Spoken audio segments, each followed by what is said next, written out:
My name is Suzy Easterling Wood, and I live in New London, New Hampshire, USA. I think probably the best place to start with my story, because I was such an idiot so long ago, was actually in 1988. So, 1988, I was 20-something years old, and I was living out in Colorado, and I had a boyfriend out there, and I had come back to New Hampshire for a month. I was going to stay here for a month just to visit my family, and I actually, during that time, decided I was going to work a couple jobs.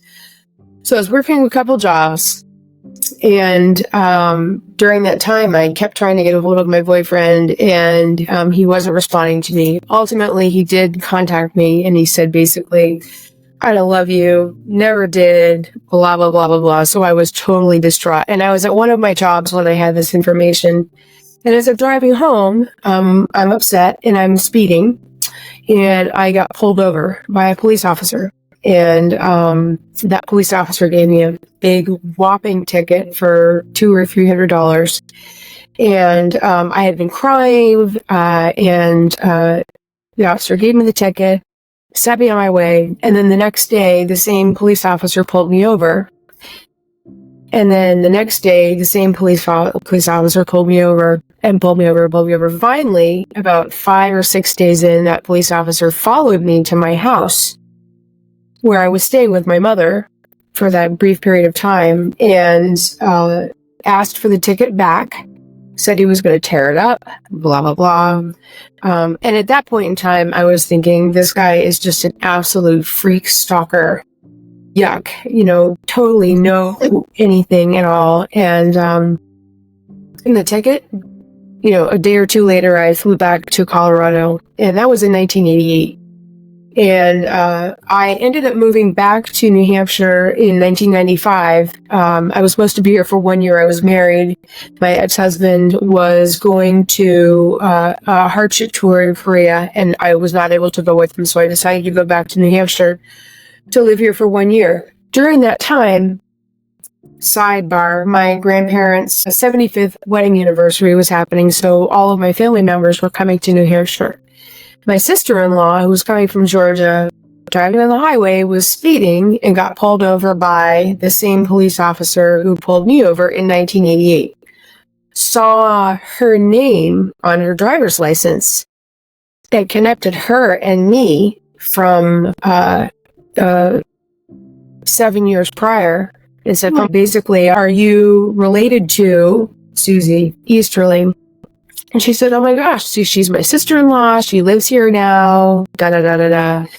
And that was sort of the beginning of the story, because then came his mission to find me where I was living here in New Hampshire. I was married. He was married to somebody else. But what began was this, it was stalking, but for me, was exciting. There was somebody who was paying all this attention to me, trying to find me. It is very, very exciting. And I had already sort of determined at that point in time that I was not going to stay married to my ex-husband, my first husband, who was a really terrific guy, just married so young. So along comes this state trooper who is just gushing all this attention on me, and so many red flags that I was ignoring during that time. So that was in 1995. So I left my ex-husband, my first husband, and started a relationship with this person who, again, just, it was I was on a pedestal all the time. It was just all this energy and attention, and it was calling me 40 times a day, and always showing up where I was. And at that point in time, I didn't recognize that these were symptoms of just absolute obsession and stalking. When you're in the middle of it and you'd never experienced that before, I think there were some things where I was kind of like, literally, I would say, I don't want to see you anymore. You're still married. He had made no effort to disconnect with his ex-wife, who actually had moved back to Massachusetts at that point in time. he would break into my apartment and leave me notes. And I thought, gosh, how sweet, things like, God, it's just absolute. I don't know where my head was. But so this progressed. Like I said, his ex-wife had moved back. They had a new baby when she moved back, about a year old or so. And he would keep going down to Massachusetts. Ultimately, a few years later, I had already given him an ultimatum and basically said, dude, you need to get off, shit or get off the pot. If you want to be with me, you have to get divorced, da-da-da. Well, after I had said that, actually, he said, oh, of course, I'm going to do this. I'm going to do this. I'm going to do this. I didn't realize that all that time he had been courting her and staying in a relationship with her while she was in Massachusetts, which is only a 2.5-hour drive from where we are. I ended up pregnant. We had just bought a house together. And I can remember we were moving his stuff into the new house, and there were bags and bags of photographs and things like that, which I wanted to separate out photographs for his daughter so that she had them of his ex-wife and him and them as a family. And as I'm going through some of those photos, again, we just bought the house, I'm pregnant, I'm looking through these pictures and I realize in one of the pictures, I don't know how stupid this sounds, but he's wearing a shirt that I had just given him. And he's in a picture with his ex-wife. She's asleep on his lap. And I'm like, shit, that had to have happened within like a couple of months before. So red flags all over the place, but I'm pregnant. We just bought a house. Okay. Oh, no, that didn't happen, blah, blah, blah. It was this gaslighting, and it was this cycle sort of warfare that had already started to take place, where I was seeing things that were happening. And, I'm a pretty intelligent woman, but he was able to talk me out of them, even though the evidence was right in front of my face. So I ended up getting married to him, and I can remember on the day that we got married, I'm thinking, holy shit, what the fuck am I doing? What am I doing? Because he was flirting with somebody else at our wedding. And I'm thinking, God, oh, but he's just been drinking. I couldn't drink because I was pregnant. I was 5 months pregnant when we got married. So time goes on. We have our first daughter. Our second child was born, and he had very significant health issues, and was basically completely disabled. And this was in 2002. He was born, and for the next 5 years, we basically were very a united front of taking care of him. I had lots of health issues, and ultimately he ended up passing away just before his 5th birthday. And up until then, I think that, a lot of the red flags had sort of subsided. But once our son died, there was probably about a 2 or 3 year period where things really started to, his bad habits started to exacerbate. Primarily for me, what I knew at the time was alcohol. That's how he was numbing out the pain of that loss. And it, there was lots of promises, there was lots of excuses, there was lots of all sorts of things. We were in the middle of building a house to accommodate our disabled child. Obviously, he was never able to go to that house, but what he would say was, once we move into this house, I'm going to stop drinking and I'm going to be a better husband. And I didn't really know what that meant. I thought that being a better husband was all about the not drinking. I didn't realize all of the other stuff that he was engaging in at that point in time. So we moved in, we had been there for a couple of years, and then one morning I had woken up and I walked into my kitchen, and we had a built-in workstation with our computer. As he walked in, I jiggled the mouse, I went over and made my coffee. I came back and I sat down, and there was an exchange between him and another woman, and it was wildly inappropriate. And I'm like, holy shit, what's going on? So at that point in time, I started to do some digging because I didn't really know what was going on. I really did not believe that my ex-husband was unfaithful to me. But that day I had gone to work. I worked for DCYF, which is child protection here in the U.S. And I had been on a case. I went back to my district office and I printed out a phone bill, and I realized 1 month of his phone calls, he had over 2,000 calls on one of his phones. So I started to do some digging, and at that point in time, I recognized that he was involved with many, many women, one of which was 17 years old. And so we got into counseling, and that's when the violence really ramped up, because it was like, all of the red flags that I had ignored over all of the years had woven this tapestry of what looked like on the outside a really, really perfect life. But once I started to pull the thread on that tapestry, and I sort of was able to start calling him out on things, and we went into therapy, it got really, really violent for him. And it became, at nighttime, it would be him, chasing me around the house. He was a police officer, so he was not going to hit me in the face, but it was grabbing, it was preventing me from leaving a room, it was, all of the expletives. It was, you're a fucking bitch, you're a fucking cunt, you just have to have sex with me, and then you're going to forgive me for all of the things that I've done.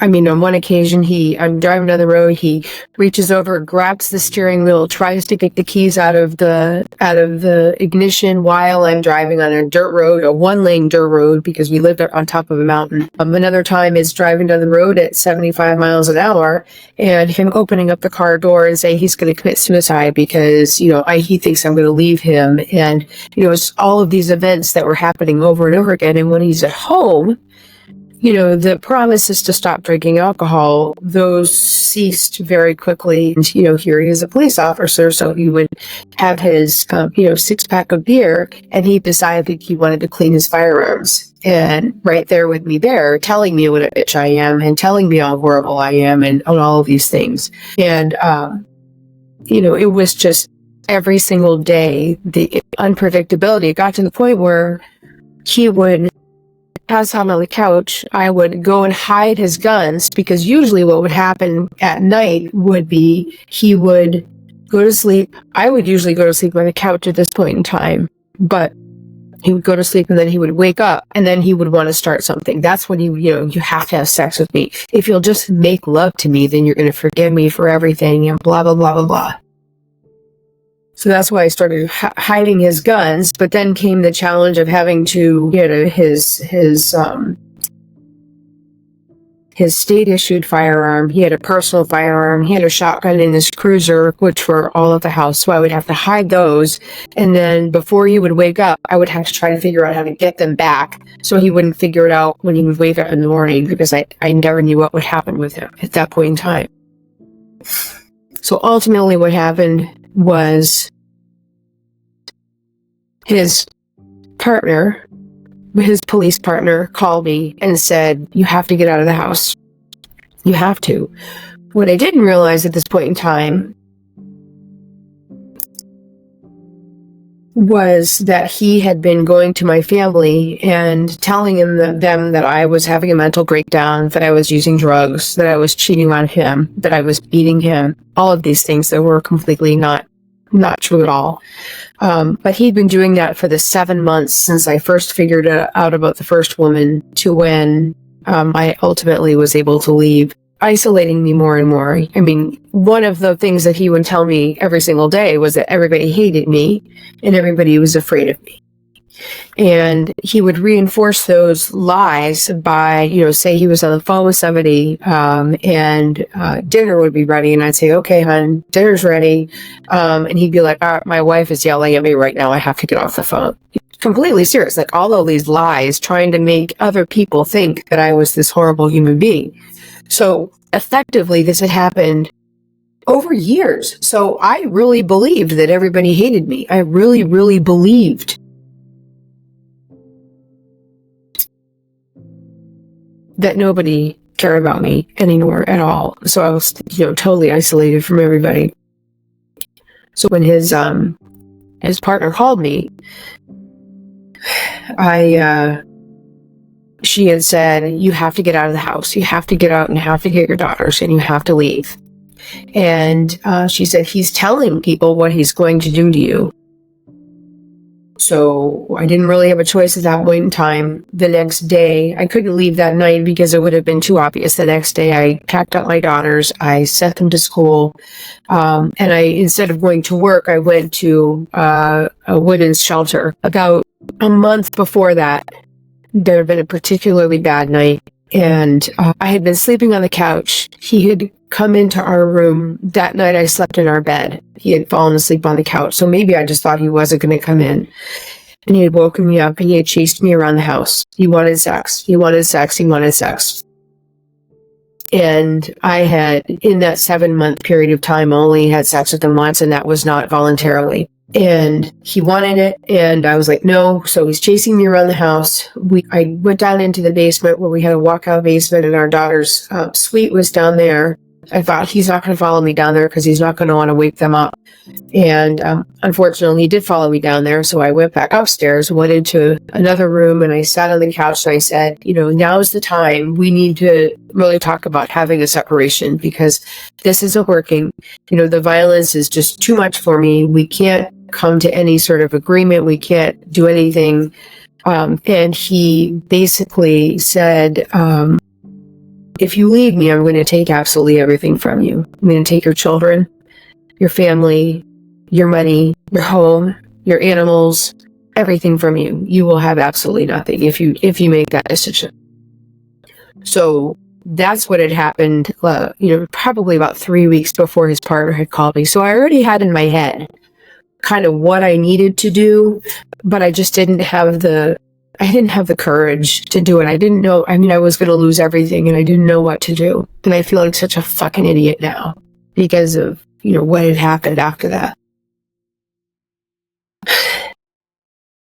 So that day that his partner called me, she said, you have to get out. You have to get out now because he's saying what he's going to do to you and your girls. And the next day I went to file what's called an ex parte, which basically meant I would have the girls and I had the safety of the girls with me. It was not a restraining order or anything like that. But he couldn't find me that morning. And when he couldn't find me, he would call me just nonstop over and over and over and over and over again. Any day, any night, he would find me. And that day, he couldn't find me. My coworkers knew exactly what I was doing because they had been a part of this for so long as well. And they were calling me, telling me he was calling work. He's trying to find me. His partner was on the phone with me at that same time, and she was so supportive and wonderful, and basically said, you can't do the ex parte. You have to get a restraining order. You have to get one because he's saying what he's going to do. Clearly, he can't control himself. This is the route that you need to go. And the caseworker at the women's shelter said the exact same thing. His partner, trying to do the right thing, called their supervisor to let them know what was happening.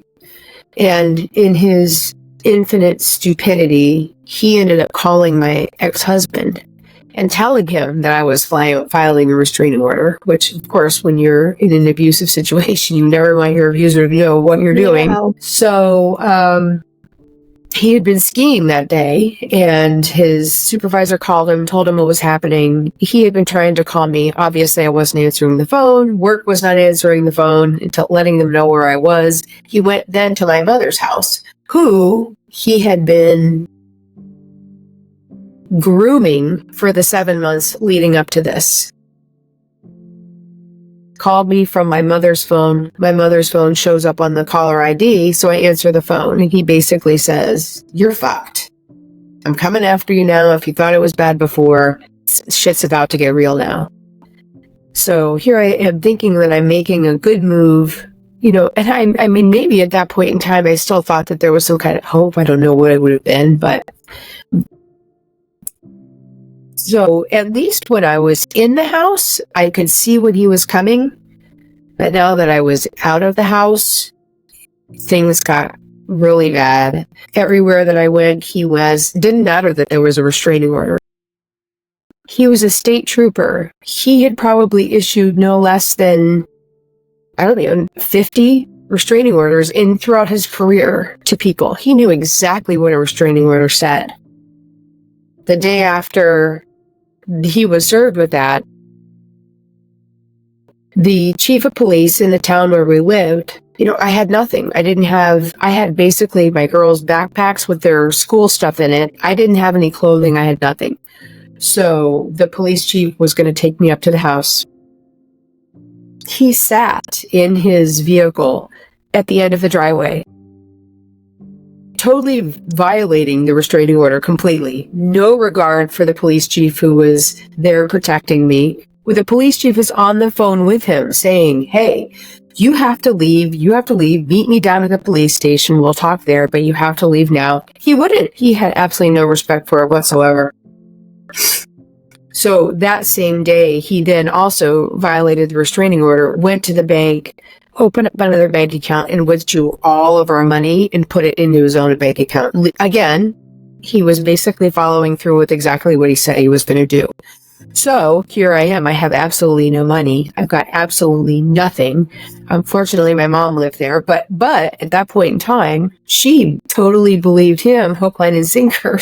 It's just all of this weird stuff is happening, and I'm like, oh my gosh.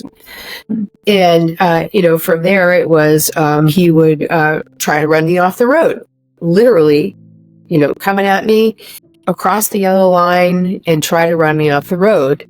I would call the police. He would have already called the police because he was friends with the police and say, gosh, I just got distracted on the road and I crossed the center line, and guess who was there? Suzy. Suzy was right there. Well, that happened a couple of times. He would call our babysitters if I had left our kids with the babysitters and threatened them. He threatened my family. He stalked all of my family. He broke into my apartment. There was literally absolutely nowhere that I could go or my daughters could go without him finding us. And it was all threatening and intimidation. He broke into my apartment. We lived in this really neat little community it was a one-way street. So there was no traffic that came in and out. Only the people that lived there were there.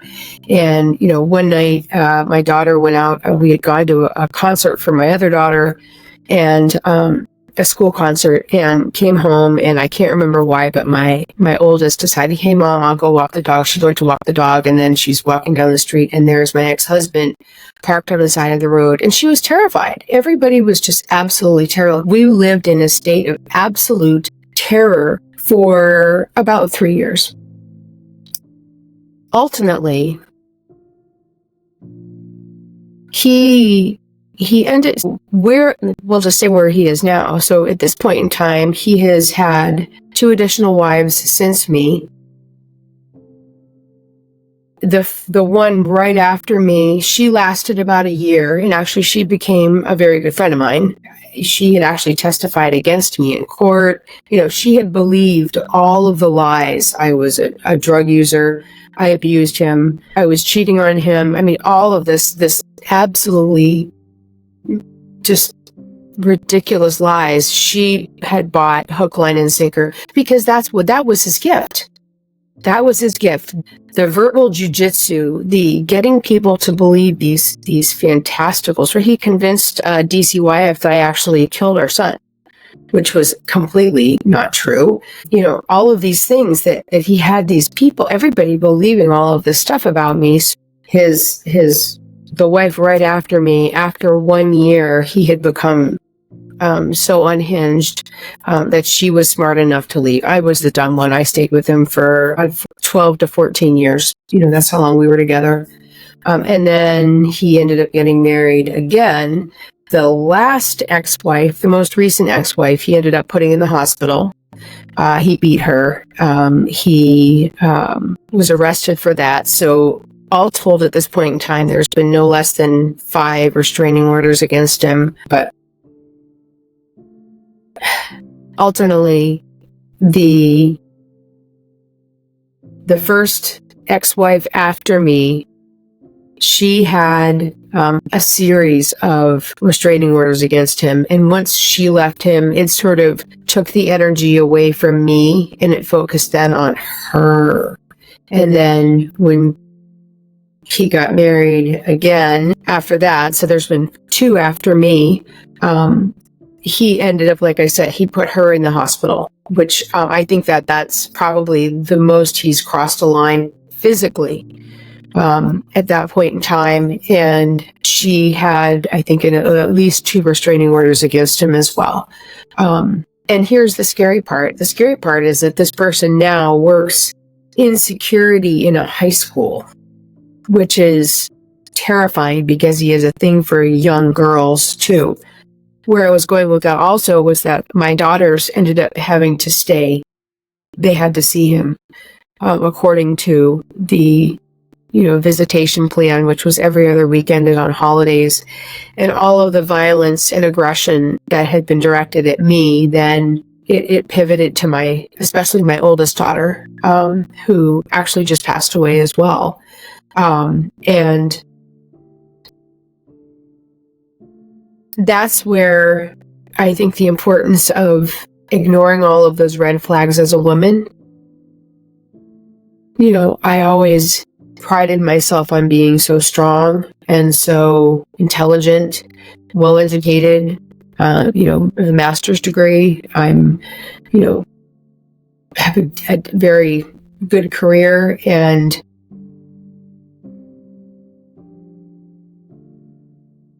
the choices that I made, the impact that they had on my children, again, of my 3 children, only 1 is left, and she has no relationship with him at all because of all of the damage that he did. The physical violence, the emotional violence that they had to endure, I take responsibility for that. It didn't matter how much I went to court and said, this is what I know is happening. Other people in the community would come and testify against him. It just didn't seem to matter what the truth of what was happening to them. The courts just would not respect their wishes and stop any visitation. They had to continue to see him. And it's hard for me now because my oldest daughter, she died in 2020, and she was 20 years old, and just an amazing young woman, but she had endured so much pain and so much damage. And after she passed away, many of her friends came to me and told me that he had sexually assaulted her as well. I don't know the answer to that question because I can't ask her that question face to face. It doesn't surprise me at all because he was so depraved and,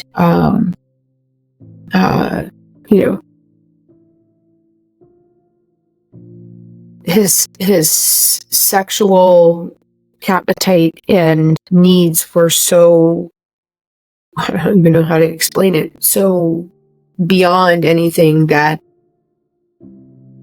I could have provided for him. You could not swing a dead cat without getting somebody that he was either sleeping with or stalking. If you wouldn't sleep with him, then he was going to stalk you and make you regret it, and terrorizing you. But the reason for talking about it now is for any other women who feel like they're in this position where they're ignoring the red flags, they're experiencing violence, emotional violence, physical violence, sexual violence, and they're ignoring it and for some reason saying, oh, well, I need to stay in this marriage because of my children, or I need to stay in this marriage because of whatever reason they might be, the damage that it's doing to their children, because their children are experiencing it. If you think you're experiencing it as a woman, your kids are experiencing it tenfold than what you're experiencing. I mean, that's kind of why I was like, all right, let's just talk about this, because it's, I feel so much shame and guilt, and I don't think that anything I've really said has even captured the amount of terror that we felt on a daily basis. It was, once I left, it was, 40, 50 calls a day. If we weren't answering the phone, he was calling the police on us. If we went to dinner, he showed up there.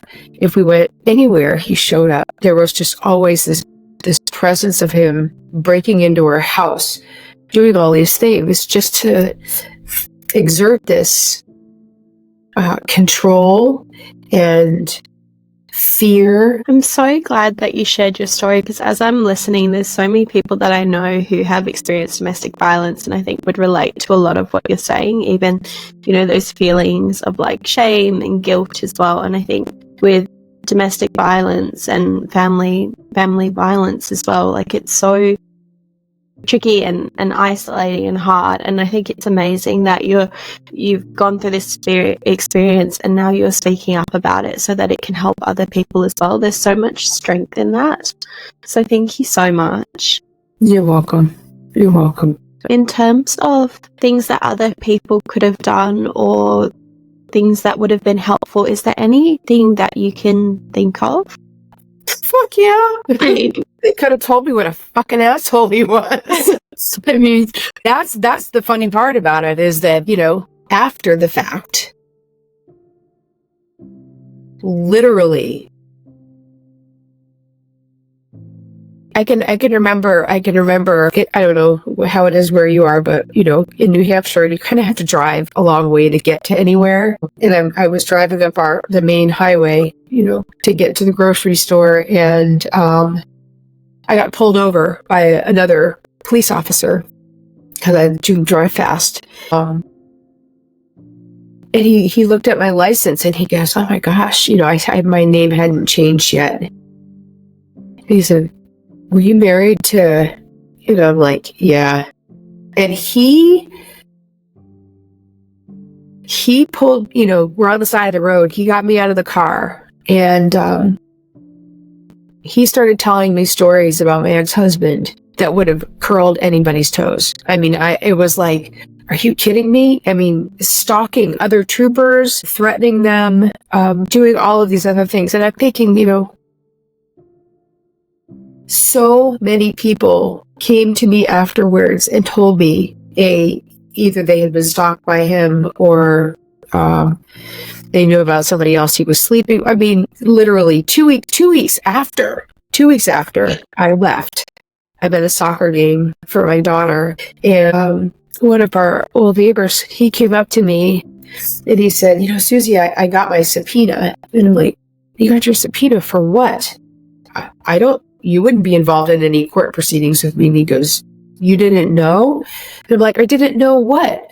Well, when I filed my restraining order, what I didn't know is that my ex-husband was sleeping with my next door neighbor. They took my restraining order and basically took the same restraining order and filed it against her husband so that the two of them could be together because she really wanted to be with him.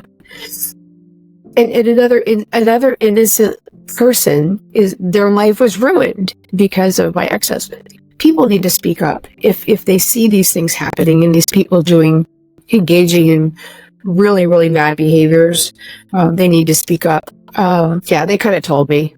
That's the hard part, is you see a couple and you see somebody who's acting badly, but you don't want to be the person to speak out against, one of the partners and run the risk of alienating yourself. I think that's probably why people didn't say anything. But, in retrospect, so many people in our community knew exactly what he was doing. So speak up if you see something, if you see a friend in a tough place and they might be mad at you and they might not want to hear what you have to say, but if you have legitimate concerns, you need to say something because it might trigger something in them. And when it's time for them to do something, they might feel a lot more comfortable coming to you and asking for help. Could I ask, if you were going to give advice to someone who was going through something similar to what you've been through, what your advice would be? My first advice would be, don't ignore the red flags. If you're feeling it in your gut, it's probably true. And I think that probably the most helpful thing, that 7 months prior to me leaving, from when I found out about the first woman to when I left, I had this ally in his partner, his police partner, because what I didn't know was that he had stalked her as well, to the point where she was, in her home at night and opened up her curtains and he was standing outside of her window. And this is his patrol partner, terrifying as law enforcement. So to have one ally to be able to be a voice of reason, and to bounce things off of, I think probably was extremely helpful for me. So during that time, he didn't know that we were friends. We had not been friends before, but I can't even remember how we became friends. I think we had a barbecue up at our house or something like that. She and I had chatted a little bit, and then we just sort of, behind closed doors, we had started to communicate a little bit. I felt like there were a couple of instances during that time where he had become so enraged with me and chasing me around the house, and I would pack up the girls and put them in the car, and I'd go to leave and I realized I can't leave. I know my stuff is there, blah blah blah. I would call her and she would call him and say, get out of the house or I'm calling our supervisor right now. And so I had this behind the scenes advocates for any woman who's going through it. I'm thinking having one person who is, I'm not going to say impartial, because this person was not impartial. She didn't really know me very well, but she knew him and what he was made of. And that was a very helpful ally. And also my therapist, I got to be honest, I think that my ex-husband really made me believe that I was crazy. I really, really believed that he had stripped me down. The gaslighting was a daily thing. Things would happen and it would happen right in front of my face, and he would, wave his magic wand and do his verbal jujitsu and get me believing 15 minutes later that it never even happened, even though it might have happened right in front of my face. So having that therapist as a voice of reason as well, who, I had the good fortune that he actually knew my ex-husband, in that first few months that we were in front of him. So having an ally, getting professional help, not ignoring your red flags seriously, because the red flags, if you have to put on a different lens, it's not just about you. If you've got children involved, they are seeing every single thing that's happening, and the long-standing repercussions of the damage that's being done until you have I don't want to say have the courage, because that makes it seem like I'm trying to say that somebody's weak because they can't get out, because sometimes you just can't fucking get out until it's just so fucking bad that you don't have any other choice. You don't want to lose everything. And I mean, honestly, up until the very end, I genuinely loved this person. I thought he was my person. And to then, all of the realizations of everything that happened, granted, after I left, I didn't love him anymore. The hell that he caused for us was just, it was absolute terror every single day. And to live in that heightened state of terror, it was exhausting. It was damaging. It was, to this day, it's been, gosh, how many years now? Shoot, we've been divorced for 14 years. And I still have PTSD, and my one remaining daughter, she still does too. And, the damage is just, but I don't want anyone to